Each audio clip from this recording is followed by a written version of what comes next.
Okay, so this is a 2017 Ford Escape, and I'm changing the rear brake pads.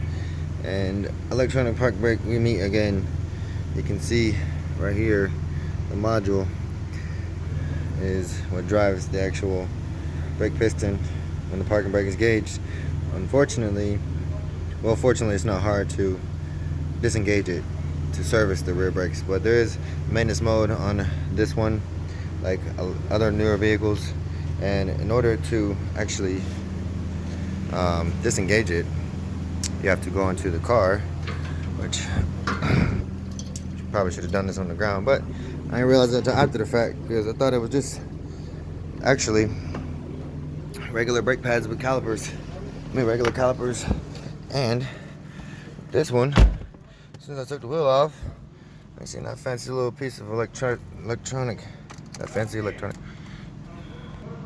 So yeah, sorry about that. In order to disengage it, I read a forum, and let me turn this light off so it doesn't keep blinding. All right, cool. So park brake limited function. That's probably because I engaged and disengaged it prior to recording this video, because I wanted to actually do it. That way I don't look stupid trying to figure it out while I was actually trying to explain it. I did it. So all you have to do is put your foot on the gas pedal and hold the park brake switch down to disengage and put it into service mode. And while you're holding it down and holding the gas pedal at the same time, which means you have to use your left hand or right hand while doing both. So you use two arms and a leg to do this, but it's not too hard. So what I did was, I'm trying to set the camera, well really I can't, but either way. So yeah, I'm basically just gonna kind of try and hold it, but matter of fact, I ain't gonna hold it because you can actually see it when it does it after I turn it back on. So yeah, I'm going to go ahead and perform this procedure where I hold the gas pedal down and push this down in order to trigger it. But like I said, you have to turn the ignition off and then turn it back on before 5 seconds passes, which isn't hard. So yeah.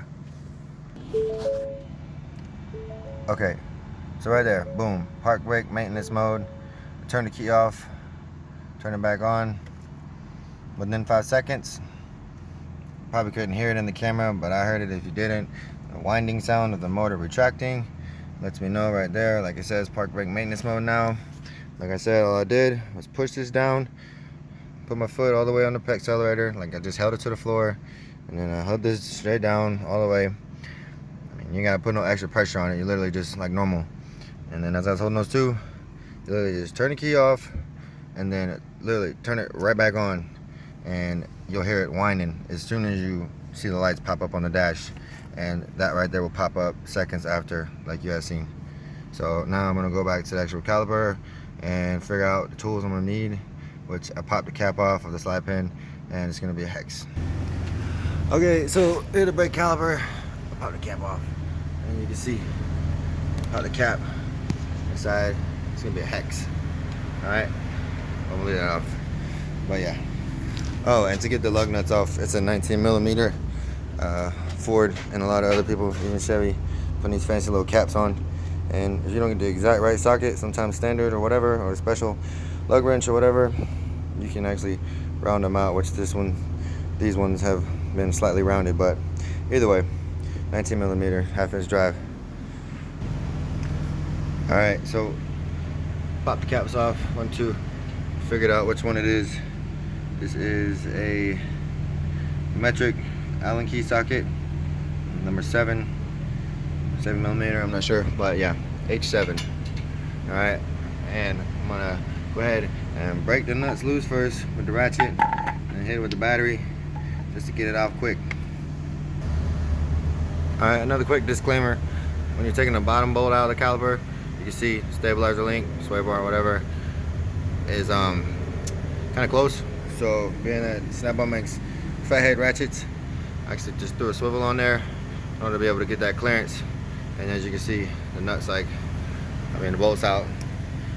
It's out already, but yeah.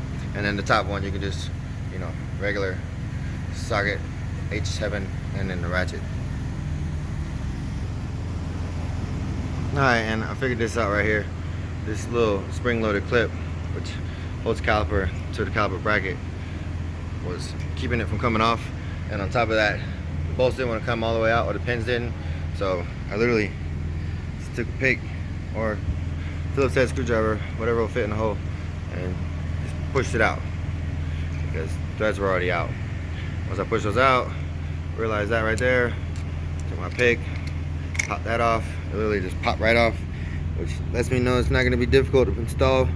I mean, slightly maybe, but once I get the pins in the holes, I can just use my pick again to fish it back on there. Alright, and voila, you can see caliper off. Not that difficult. So brake pedal trick with the park brake and all that stuff, and then come back here, go ahead, pop the spring off first or after, it doesn't matter.